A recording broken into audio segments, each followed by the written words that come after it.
اگر مائنڈ جو ہے وہ طاقتور ہو تو آپ کا جسم جو ہے وہ آپ کی مرضی کے مطابق عمل کرنے لگے گا.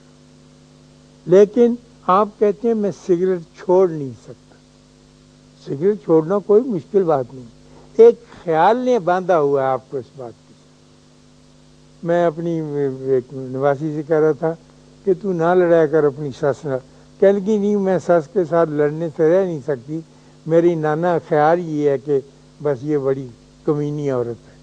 تو میں نے کہا تو خیال کے ساتھ بندھی ہوئی ہے, ساس کے ساتھ بندھ کے دیکھ بڑا مزہ آئے گا. اس نے کہا دفعہ دور میں نہیں بنتی. زندگی میں اور جتنے بھی مسائل ہیں وہ ایسے ہی ہیں. آپ مجھ سے بہتر جانتے ہیں کہ امریکہ میں ایک لڑکی پیدا ہوئی, اس کا نام ہیلن کیلر تھا. وہ مادر ذات اندھی تھی اور مادر ذات بہری تھی, اور ظاہر ہے مادر ذات گونگی تھی. کچھ نہیں تھا اس میں, لیکن وہ بڑھتی جا رہی تھی ایک صحت مند لڑکی کی طرح. اور یہ ٹیچرز اس پہ توجہ دیں, اور بہت عجیب و غریب کیس تھا. اس نے یہ تہیہ کیا کہ میں تعلیم حاصل کروں گی. وہ اپنے آپ کو اپنی ذات کو اس کیلے کے ساتھ نہیں باندھا, اور اب وہ نہ تو بیان کر سکتی ہے کہ میں پڑھنا چاہتی ہوں, نہ وہ دیکھ کے بتا سکتی ہے کہ میں یہ, اور بیٹھی ہوئی ہے. لیکن اس کے اندر یہ طلب پیدا ہوئی, اور وہ طلب اتنی شدید ہوئی کہ ایک اس کی سہیلی کی خالہ تھی, اس کو اس نے پکڑ کے اس کا بازو, یہ فور آرم جسے کہتے ہیں بینی, اس طرح سے دبایا کہ اس خالہ نے محسوس کیا کہ یہ مجھ سے کچھ کہنا چاہیے. پھر ان دونوں نے بڑی مدت کے بعد زور لگا کر ایک لینگویج ڈیولپ کی, جو وہ اس کے بدن کو دبا کر بیان کرتی تھی اور وہ سمجھتی تھی. جس سے یہ گرگٹ تار نہیں ہوتی تھی ایسی سے, جیسے اب آپ کرتے ہیں ٹائپ چیٹ کرتے ہیں تو سگنل ہی آتا ہے. تو اس نے وہ کر لی بات, اور پھر اس نے کہا کہ مجھے فلاں کتاب رابنسن کروسو کی کہ یہ مجھے بتاؤ. اب وہ اس کو بتا رہی ہے. اب شپ کا لفظ آیا, شپ کا تصور کہ شپ کیا ہوتا ہے اس کو تو پتہ ہی نہیں کہ جہاز کیا ہوگا, آبی جہاز. اس کی استاد نے کہا وہ سمندر میں چلتے, اس کو سمندر کا بھی کوئی تصور نہیں. لیکن اس نے کہا کہ میں جانوں گی ضرور اور چلوں گی ضرور, اور میرا خیال مجھ پر حاوی نہیں ہوگا, میں اسے ہونے نہیں دوں گی اس خیال کو.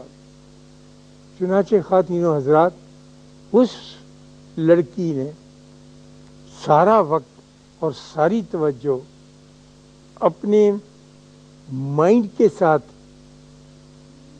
جدوجہد کرنے میں گزار دی, اور اس مائنڈ کو حکم دیا کہ میرے بدن پر اپنے آپ کو اپلائی کر, اور مجھے وہ علم عطا کر جو علم دوسرے لوگ اپنی جسمانی ساخت پوری ہونے کی وجہ سے حاصل کرتے. چنانچہ اس نے کیا, اور 5 کتابیں اس نے لکھی.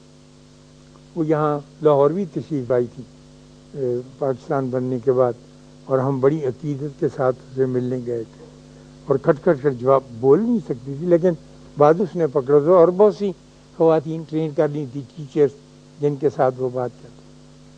وہ اپنی آٹو بایوگرافی میں ایک مولانا صاحب کمال کی بات لکھتی ہے کہ دیکھو میں بہت خوش ہوں کہ میرے خدا نے میرے اوپر بڑا کرم کیا ہے.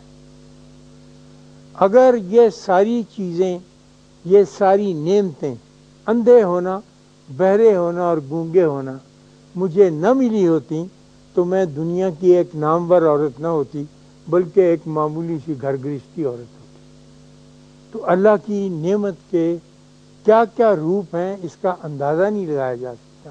اور شاباش ہے اس بیوی کے جس نے اسے نعمت کہہ کے پکارا اور کہا کہ جو مجھے اللہ نے عطا کیا ہے وہ میں اس کو مانتی ہوں اور تسلیم کرتی ہوں. تو جب آپ کو خیال پکڑ لیتا ہے اور آپ اس کے تابع ہو جاتے ہیں, کبھی کبھی میں جو اکثر کیا کرتا ہوں کہ بیٹھ کر جب وقت ملے تو ضرور غور کیا کیجئے کہ آیا مجھ کو کسی کیلے نے یا سنگل نے پکڑا ہوا ہے یا کسی خیال نے پکڑا ہوا ہے. جب یہ بات آپ کی ذہن میں آ جائے گی آپ بڑی آسانی سے اپنا مسئلہ خود حل کر لیں۔